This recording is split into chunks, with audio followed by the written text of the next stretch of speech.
신약 성경에는 예수 그리스도의 재림에 대한 말씀이 약 318회, 저도 깜짝 놀랐어요. 318회 정도가 기록이 되어 있다고 하면서 신약 성경의 매 25구절마다 한 번씩 재림에 대한 그런 말씀이 기록되어 있다는 그런 글을 보았습니다. 예수님께서 초림의 주님으로 이 땅에 오셔서 하신 귀한 많은 사역들이 있습니다. 그럼에도 불구하고 우리 주님께서 가장 중요하게 여겼었던 내용이 뭐냐면 구원의 복음을 전하는 일과 그분의 재림에 대해서 참 많이 말씀하셨다고 하는 것입니다. 주님께서 친히 재림의 확실성에 대해서 말씀하신 구절들이 참 많이지만 대표적으로 두 군데만 소개를 하게 되면 마태복음 24장에 보면 인자가 구름을 타고 능력과 큰 영광으로 오는 것을 보리라. 여기 보면은 두 가지를 말씀하신 것이죠. 첫 번째는 뭐냐면 우리 주님께서 심판주로 재림하시겠다고 하는 말씀과 더불어 보리라, 그 의미는 세상의 모든 사람들이 그리스도의 재림, 믿는 자들이나 믿지 않는 모든 자들이 볼 수 있도록 그렇게 오신다고 하는 말씀을 약속을 하신 것입니다. 계시록 22장 12절에는 보라 내가 속히 오리니 내가 줄 상이 내게 있어 각 사람에게 그의 일한 대로 갚아주리라. 우리 주님께서 이 땅에 오시는 목적은 죄악된 세상을 심판하시기 위함도 있지만은 또 한 가지는 예수 그리스도를 구세주와 주님으로 믿었던 모든 사람들을 이제 끌어올리시는, 공중에서 주를 영접하게 하시고 그리고 주님 나라에서 영원히 있게 하시는 그 일을 위해서 오신다고 하는 것이고, 또한 주님을 위해서 희생하고 주님의 귀한 복음 사역에 헌신했던 모든 사람들에게는 각 사람이 일한 대로, 각 사람이 행한 대로 갚아주시는 그 일을 하신다고 말씀하신 것을 보게 됩니다. 그래서 우리에게 신실한 믿음을 가지고 사는 모든 그리스도인들에게는 바로 주님 나라로 들어가는 귀한 역사가 있을 뿐만 아니라 우리가 헌신하고 충성하고 희생한 모든 것들에 대한 보상으로 하나님께서 주시는 상급이, 큰 상급이 기다리고 있다는 것을 가르쳐 주고 있는 것입니다. 여러분 모두 주님께서 약속하신 말씀대로 머지않아 이 땅에 재림하실 것을 확실히 믿으십니까? 네. 여기에 답이 좀 흐릿하면 안 되는 거죠. 네. 이거는 분명해야 되죠. 분명해야 돼요. 그리고 나는 그날에 들림을 받을 수 있을까? 네. 이 들림 받는 거, 그때 봐야 알지요. 그게 아니에요. 마태복음 24장 오늘 40절의 말씀을 보면 그때 두 사람이 밭에서 일을 하는데 한 사람은 데려가고 한 사람은 버려둠을 당할 것이다. 데려가는 사람이 있고 버림당하는 사람이 있고, 두 여인이 집에서 맷돌을 갈고 있는데 한 사람은 데려가고 한 사람은 버려둠을 당할 것이다. 그래서 예수님을 잘 믿었는지 믿지 않았는지 그것에 대한 구분에 따라서 데려가고 버려둠을 당할 것이다 라고 하는 것도 있고, 우리 주님 이 땅의 영광 중에 재림하시게 될 때에 그때 무덤에 있는 자들이 먼저 일어나고 살아있는 우리들도 홀연히 변화되어서 그리고 주의 나라에서 영원히 거하게 된다고 하는 그런 데살로니가전서 4장의 말씀처럼 우리 모두가 그날에 들림받는다. 똑같이 일을 하는데, 또 41절에는 두 여인이라고 그랬지만은 가족을 말하는 거예요. 네.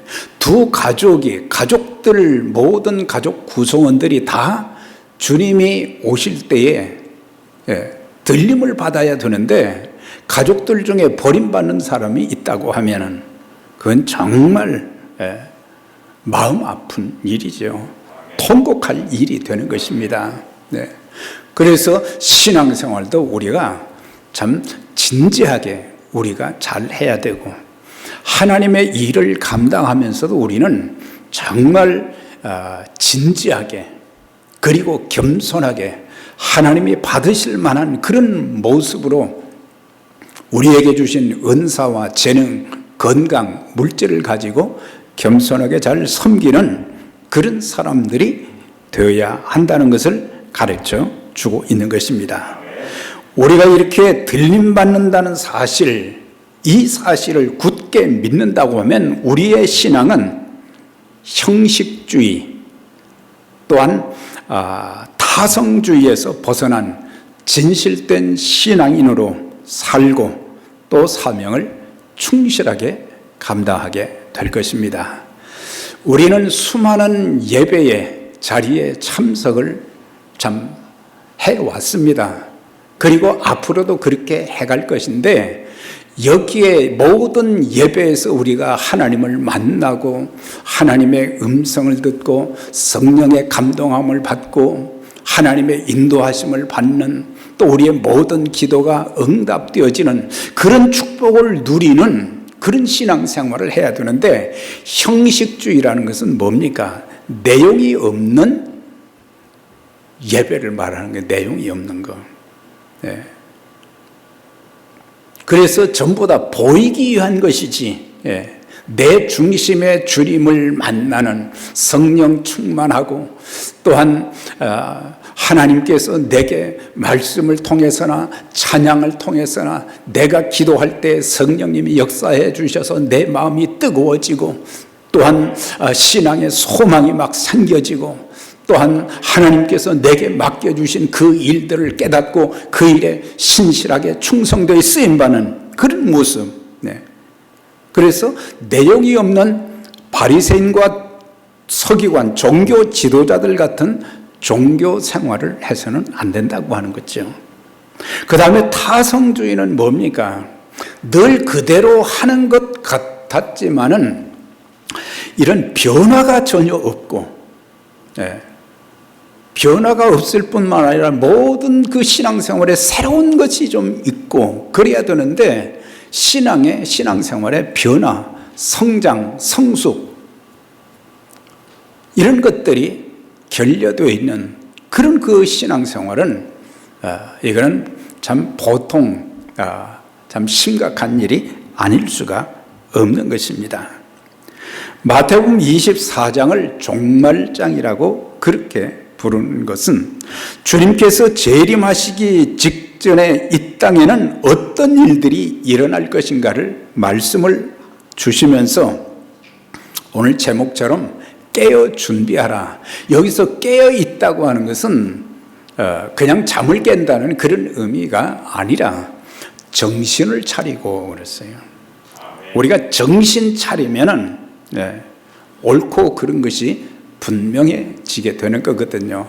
바르고 그런 것에 대한 분명한 그런 결단이 있게 되는 거예요. 그래서 정신 차리고 정신 차리고 이 세대에 일어난 일들을 보면서 이제 그리스도의 재림이 또 내 인생의 마지막이 점점 가까이 온다는 사실을 알고 내가 어떻게 살아야 될 것인가, 어떻게 믿음 생활을 해야 될 것인가, 어떻게 섬김의 삶을 하나님이 받으시는 그런 삶을 살아갈 수 있을까, 이런 것에 마음을 써야 되는데, 그래서 생각지 않은 때에 인자가 오리라. 주님께서는 좀 표현이 좀 그렇지만은 도둑같이 오신다, 그런 말씀을 하신 것은 언제 어느 때 어떤 정해진 날이 없이 어느 날 갑자기 오신다고 하는 거예요. 그런데 주님의 오심만 그런 것이 아니라 우리의 인생의 종말도 마찬가지인 거예요. 그래서 제가 이제 신앙생활을 쭉 오래 해오면서 두 단어에는 아주 마음이 숙연해져요. 하나는 뭐냐면 재림. 주님이 내가 준비도 되어 있지 않았는데 주님께서 오신다고 할 때에 주님 조금만 더 기다려 주시지요. 그거 안 통하는 거거든요. 그리고 죽음이라고 하는 단어예요. 나이가 들면서 뭐 죽는 것은 나이 순서에 따라서 죽는 것은 아니지만은 이것도 예고 없이 오게 되는 거예요. 그러니까 내가 죽음이라는 그런 현실을 접하게 되는 때가 언제인지는 모르지만 그 언제가 1년, 2년, 10년 후에 될 수도 있지만은 바로 다음 날이 될 수도 있다고 하는 거예요. 그래서 이 두 단어를 생각하게 되면 굉장히 심각해지면서 저 자신을 돌아보게 되고 제 주변을 깨끗이 해야 되겠구나. 그리고 주님의 영광을 가리우는 그런 삶을 살아서는 안 되겠구나. 그리고 내게 맡겨진 모든 일에 힘들고 또 힘들어도 최선을 다해야 되겠구나. 그런 마음을 갖게 되니까 진지해지는 거죠. 설마 나에게 그런 일이 있으리라. 그러나 지금까지 세상 모든 사람들의 모습을 보면 어느 날 갑자기거든요. 그러니까 적어도 우리는 죽는 날 주님 앞에 섰을 때 부끄럽지 않도록 정말 깨끗하게 살면서 하나님 보시기에 하나님께서 감동하실 정도로 우리의 믿음 생활을 해야 되고 섬김의 생활을 해야 되고, 그런 자들을 주님께서 칭찬하시고 또한 상급을 주시게 되는 것입니다.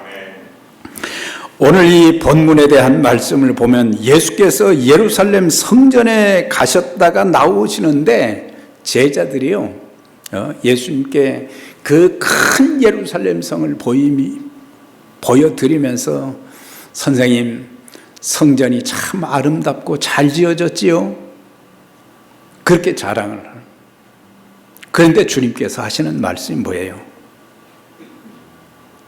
이 성전이 그렇게 아름답게 잘 지었어도 얼마 못 가서 돌 하나도 돌 위에 남지 않고 다 무너지리라. 그 말씀을 하시면서 마지막 때에 대해서 계속해서 말씀을 해 가시는 것을 보게 됩니다. 그러니까 어느 날 갑자기 저렇게 견고하고 아름다운 성, 많은 피땀을 흘려서 지었지만은 그 아름다움도 추한 모습으로 돌 하나도 돌 위에 남지 않고 다 무너지게 될 것이다. 그렇게 말씀하시. 그래서 제자들은 묻습니다. 어느 때 이런 일들이 있겠으며?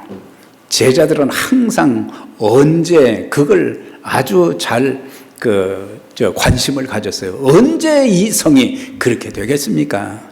사실 예수님께서 그렇게 말씀하신 후에 40년이 채 되지 않아서 다 무너져 버렸어요. 예. 그러시면서 말씀하신 것이 뭐냐면, 이제 사단과 거짓 선지자들의 미혹이 있게 될 것이니까 조심해야 된다. 전쟁과 기근이 있게 될 것이다. 그리고 지진이 증가하게 될 것이다.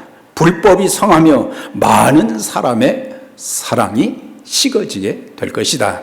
과거에도 전쟁은 많이 있었고 과거에도 지진이 많이 있었지만 앞으로 마지막 때가 될수록 빈도수가 더 많아져 가며 그 다음에 그 크기가 훨씬 더 무섭게 지진도 일어나고 큰 전쟁도 생기게 되어지고 그렇다는 것을 말씀하면서 사람들의 마음에 사랑이 식어지게 된다 그랬어요. 그러니까 이런 경고의 말씀, 되어질 말씀을 하신 것은 그만큼 하나님의 백성들이 이 땅에 사는 동안 정말 진지하게 살아야 된다. 그리고 주님의 말씀대로 살아야 된다. 주님께서 행하신 대로 살아야 된다. 그런 것들을 계속 강조해 주고 있는 것을 보게 됩니다. 그리고 머지않아서 대환란이 있게 될 것이고 주님의 재림이 있게 될 것인데 그때 주님이 오실 때에 이 세상에 속해 있는 사람들 중에 예수를 구주와 주님으로 믿은 모든 사람들 다 사방에서 모아서 그들을 공중으로 들림을 받게 하신다 그랬어요. 네. 그런데 반대로 땅에 남은 불신자들은 심판으로 인해서 들림받지 못하고 통곡하는 그런 날이 오게 될 것이다 라고 하는 것을 말씀해 주고 있는 것입니다. 주님의 재림의 날은 세상의 종말의 날이 되는 것입니다. 하늘과 땅에 있는 모든 사람들이 하나님이 지으신 하늘과 땅뿐만 아니라 사람들이 평생을 모든 것을 다 이제 희생해서 쌓아놓았던 모든 건물들, 세상의 모든 것들이 다 불에 타서 재가 되는 그런 날이 오게 될 것이다. 세상의 마지막에 대한 것을 이렇게 말씀하시면서 그때 세상이 그렇게 되는데 사람들도 어떻게 되겠어요? 그래서 그러한 날이 오기 전에 제자들에게 말씀하신 것은 정신을 차리고 너희도 깨어서 준비를 해야 된다고 하는 거예요. 네. 사람이 준비 없이 갑자기 죽게 되면은 다 그냥 흩어놓았던 많은 것을 그냥 준비해 놓았던 그런 것들 정리도 못하고 갈 때가 많잖아요. 너희도 준비하고 있으라. 이제 주님 만날 준비를 해야 된다고 하는 거예요. 그렇다고 해서 우리는 주님의 재림에 언제인지는 모르지만 그것만 바라보고 살라고 하는 게 아니죠. 생명이는 기간 동안은 주님을 만날 기간 동안은 주님께서 우리에게 부여하신 그 복음의 사명과 하나님의 나라를 확장시키는 그 귀한 일에 헌신하여 쓰임받는 그것도 중요하다고 하는 것을 말씀을 해주고 있어요. 우리 모두에게 생명이 보장된 것은 아무것도 없습니다. 언제든지 주님께서 오라고 하시면 우리는 다 빈손 들고 주님 앞으로 가야 될 사람들입니다. 그렇기 때문에 깨어있는 자는 세상의 마지막, 인생의 마지막이 내게도 머지않아 온다는 사실을 깨닫고 경건하고 의롭게 살고 진실하고 성실하게 살면서 하나님의 귀한 일에 쓰임받는 그런 삶을 살아가게 될 것입니다. 오늘 24장 36절에서 40절 거기에 보면 재림의 그날을 바라보면서 제자들에게 근신하라 깨어 준비하라는 말씀을 하신 대목이 나오는데, 그날과 그때는 아무도 모른다. 그러니까 주님이 재림하시는 날은 그날과 그때는 아무도 모른다 했습니다. 하늘의 천사들도 아들도 모르고 오직 아버지만 아신다. 그러므로 깨어있으라. 어느 날에 너희 주가 임할는지 너희가 알지 못함이라. 우리가 앞절에서 보면 조금 이해가 안 되는 대목이 있죠. 그날과 그때는 아무도 모른다고 하시면서 아들도 모르고 그랬어요. 아들은 예수님이죠. 그럼 예수님이 그걸 모르신다는 건가? 신성을 가지신 분이신데, 하나님이신데, 이 의미는 주권에 대한 말씀인 거예요. 그러니까 주님께서는 초림의 주님으로 오실 때 아들의 자격으로 이 땅에 보내심을 받으신 분이에요. 하나님의 보내심, 하나님의 아들의 자격으로 오심이고, 그 다음에 또한 심판 때도, 마지막 이 세상에 대한 심판을 하실 때도 그 주권은 하나님께 있지만은 그 주권의 세상 심판을 누구한테 맡기셨느냐? 주님께 맡기셨다고 하는 거예요. 그러니까는 하나님의 주권을, 모든 권한은 하나님께 있다는 것을 주님이 말씀하신 것이지 모르신다는 그런 건 아니에요. 그러나 사람들에게는 이건 비밀로 되어 있다는 것, 심지어 천사들까지도 모른다, 그렇게 말씀하셨는데, 그래서 분명한 것은 예수님은 분명히 약속하신 말씀대로 이 땅에 다시 오십니다. 네. 이게 그리스도인들에게 참 소망인 거예요. 네. 재림과 죽음이라는 단어를 떠올리게 되면은 그때부터 진지해지는 이유가 뭐냐면, 주님께서 나를 어떻게 평가할 것인가? 사람들 보기에는 내가 괜찮은 사람 같았는데 우리 주님께서 나를 평가하실 때 보니까 겉 다르고 속 달랐다. 네. 겉과 속이 달랐다. 네. 하나님보다는 인본주의적인 삶을 살았다. 이런 책망을 들으면 어떻게 되겠어요? 우리 모두 그날이 언제 있는지 모르지만 우리 모두가 이 땅에 살면서 참 진지한 믿음 생활, 그 다음에 겸손하게 섬기는 생활, 그리고 모든 것을 하나님께 맡기고 순종하는 그런 신앙의 삶을 우리가 살아가게 될 때에 후회가, 부끄러움이 없게 될 것입니다. 두 종류의 마지막, 그러니까 세상의 마지막과 인간의 마지막, 개인의 종말과 주님의 재림을 통해서 우리가 배워야 될 교훈이 있어요. 그것은 첫째는 더 이상의 기회가 없다고 하는 것입니다. 고칠 수 있는 기회도, 새롭게 잘해볼 수 있는 기회도 없다. 네. 오랫동안 신앙생활하고 또 사역한다고 했지만은 되돌아보면은 참 부족한 게 그렇게 많을 수가 없어요. 네.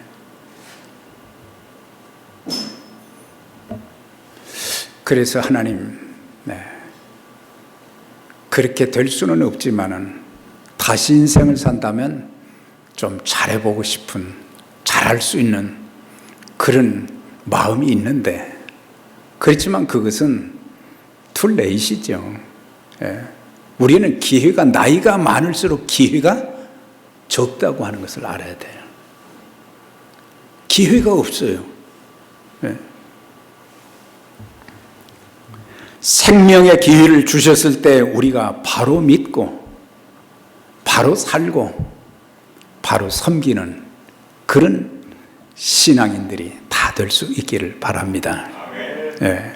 하나님이 우리를 살려두시는 것은 우리에게 잘할 수 있는 기회를 다시 주고 계시다고 하는 거예요.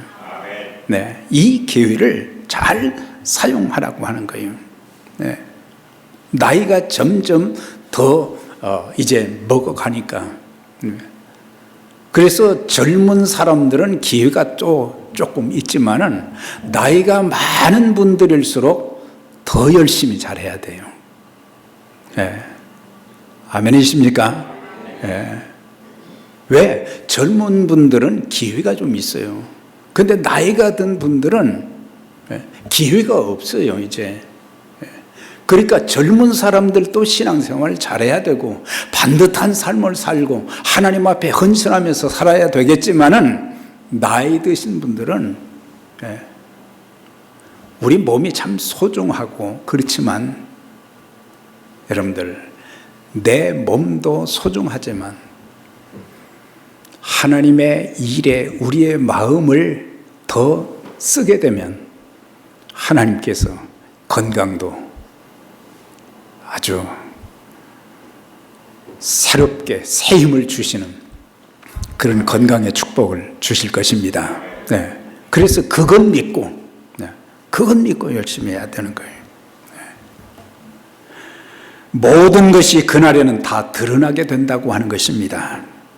가족들, 교인들, 이웃들에게 숨겨졌던 일들, 심지어 가족들도 속였어요. 성도들도 다 속였어요.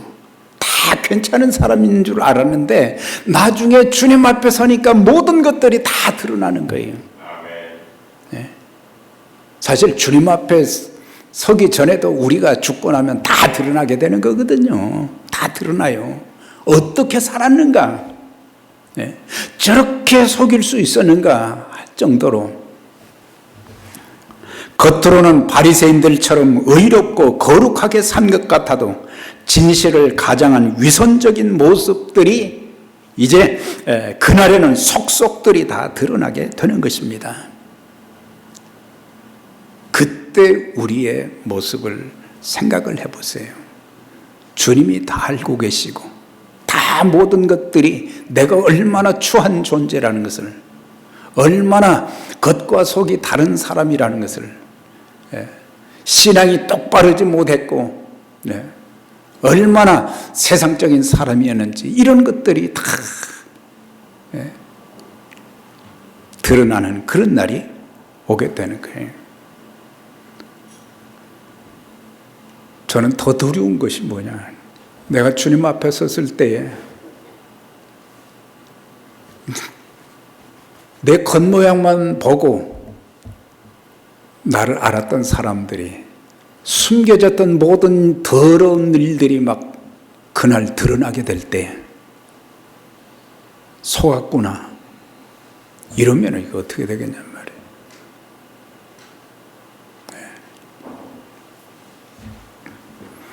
내가 산 인생에 대해서 내게 주신 직분을 가지고 내가 한 일에 대하여 주님께 빠짐없이 보고를 드려야 되는 것입니다. 그날이 부끄러움과 수치의 날이 되지 않도록 깨어서 우리는 준비해야 됩니다. 그러기 위해서는 수단 방법 가리지 말고 되는 대로 살지 말고 주님께서 인정하실 수 있는 삶과 사역이 되어야 할 것입니다. 빌립보서 1장 20절입니다. 나의 간절한 기대와 소망을 따라 아무 일에든지 부끄럽지 않고 이제도 전과 같이 온전히 담대하여 내 몸에서 그리스도가 존귀되기를 원하노라 그랬어요. 제가 아주 자주 되새기는 말씀입니다. 아무 일에든지 부끄럽지 아니하고 이제도 전과 같이 온전히 담대하여. 그러니까 사도 바울은 과거에도 부끄러울 일이 없었기 때문에 담대했다 그랬거든요. 부끄러운 일이 없었기 때문에. 그리고 자신은 그리스도만 존귀하게 해드리는 일에 자신을 드렸다고 하는 참 그런 모습을 보면서 우리가 이 땅에 살면서 하나님의 일을 하는 사람들은 얼마나 진실되게 하나님 앞에서의 깨끗한 삶을 살고 하나님 보시기에 부끄러운 일이 없는 그런 일꾼들로 쓰임 받아야 될 것입니다. 그래서 악한 마귀가 또한 우는 사자같이 두루 다니며 삼킬 자를 찾고 있기에 정신 차리고 깨어 있으라고 하시는 것입니다. 마귀는 하나님을 대적하는 악한 영이고 하나님의 자녀들을 어떻게 하느냐, 끊임없이 하나님께 고자질을 하고 하나님과 사람들, 사람과 사람 사이를 자꾸 이간시키고 그리고 화목하지 못하게 만드는 거예요. 그래서 언제 어느 때 사단이 우리의 빈틈을 보고 치고 들어올지 모르기 때문에 항상 하나님의 전신갑주로 우리 모두가 무장해야 될 것입니다. 하나님의 전신갑주를 입으면 사단이 끊임없이 불화살을 쏘아대도 우리는 안전하고, 그래서 말씀과 기도로 깨어 있지 않게 되면 우리는 마귀에게 속수무책으로 당하는 것입니다. 그래서 그들에게 주님은 그날을 바라보면서 근신하여 깨어 준비하라, 그렇게 말씀을 했고, 그 다음에 말씀한 것은 충성되고 지혜 있는 종이 되라 그랬어요. 충성되고 지혜 있는 종. 이제 재림의 그 주님을 고대하면서 이 땅에 살고 있는 하나님의 자녀들이 어떤 모습으로 살아야 되는가, 어떤 모습으로 섬겨야 되는가, 충성된 종이 되라고 하는 거예요. 충성된 종의 7가지 원칙에 대해서 쓴 내용이 있습니다. 첫째는 작은 일에 충성하라. 사소한 일이라도 우리는 충성하라고 하는 거예요. 하나님 중심으로 충성하라. 네, 하나님 중심으로, 사람 중심으로 사람의 칭찬만 너무 기대하지 말고 하나님 앞에서의 그런 섬김이 되라고 하는 거죠. 은혜 갚는 심정으로 충성하라. 하나님께 받은 사랑과 은총과 축복이 얼마나 큽니까? 그런 것 생각하면 이것은 공로의식이 아니라 빚을 갚는 심정으로, 은혜 갚는 심정으로 하게 되면 불평이 없다고 하는 거예요. 맡겨주시는 대로 충성하라. 은사를 따라 충성하라. 섬기는 자세로 충성하라. 그리고 7번째는 죽도록 충성하라. 그래서 죽도록, 죽을 때까지 주의 일에 변함없이 쓰임받는 저와 여러분들이 될 수 있기를 바랍니다. 그 다음에 지혜 있는 종이 되라 그랬어요. 너희가 어떻게 행할지를 자세히 주의하여 지혜 없는 자같이 하지 말고 지혜 있는 자같이 하여 세월을 아끼라 그랬어요. 세월을 아껴가면서 지혜 있는 자는 어떤 사람들이냐? 세월을 낭비하지 않고 아껴가면서 주님이 인정치 않으시고 책망하실 것들의 시간과 에너지, 물질을 사용해서는 안 된다고 하는 거예요. 지혜 없게 되면 전부 탕자와 같이 허랑방탕하게 된다고 하는 거예요.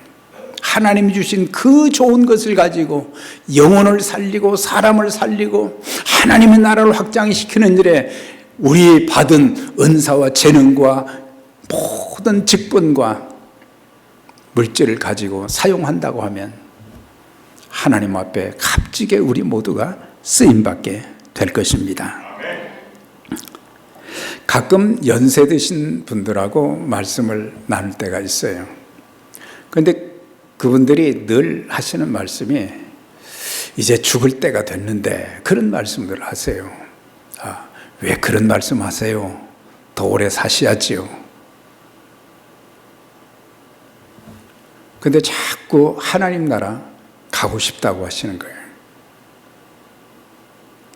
그러시면서 덧붙인 내용이 뭐냐면 사는 날까지 건강하게 살다가 아무 고통 없이 잠자다가 주님 품에 안기면 좋겠다, 그런 말씀들을 하세요.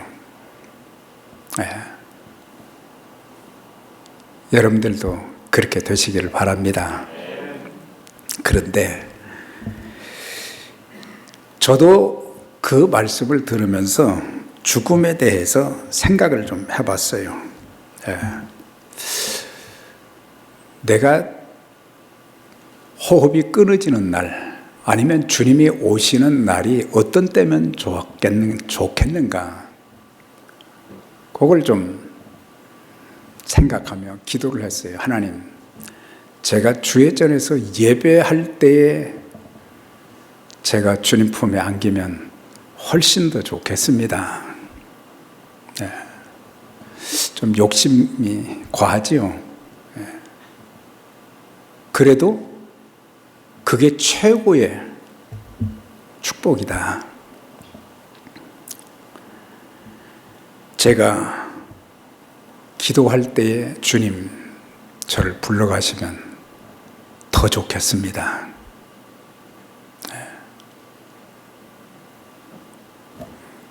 제가 복음을 전하거나 전도지를 나눠주면서 예수 믿으세요, 그런 말 하다가 주님의 부르심을 받으면 더 좋겠다,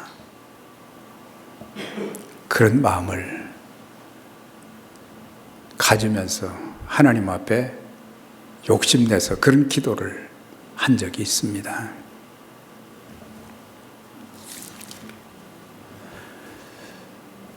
우리 모두가 언젠가는 주님 앞에 서게 될 것입니다. 주인이 올 때 그 종에 이렇게 하는 것을 보면 그 종이 복이 있으리로다.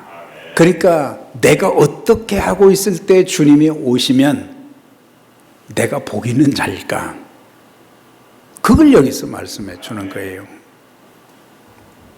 사랑하는 여러분, 정리하면서 우리 모두 이 땅에 사는 동안 바른 신앙 가지고 하나님의 자녀, 하나님의 종다운 모습으로 살아갈 수 있게 되기를 바랍니다. 하나님께서 은사와 재능과 직분에 따라 맡겨주신 사명 잘 감당하여 착하고 충성된 종이라 칭찬받는 하나님의 사람들이 다 되시길 바랍니다. 생명 주시는 날까지 복음의 동역자로 쓰임받다가 우리 모두 영광 중에 주님을 영접하고, 그리고 주님께서 우리 모두에게 착하고 충성된 종이라 칭찬하시고 면류관을 세워주시는 그런 축복이 저와 여러분들 모두에게 있게 되시기를 주의 이름으로 축원합니다. 하나님 아버지, 감사합니다.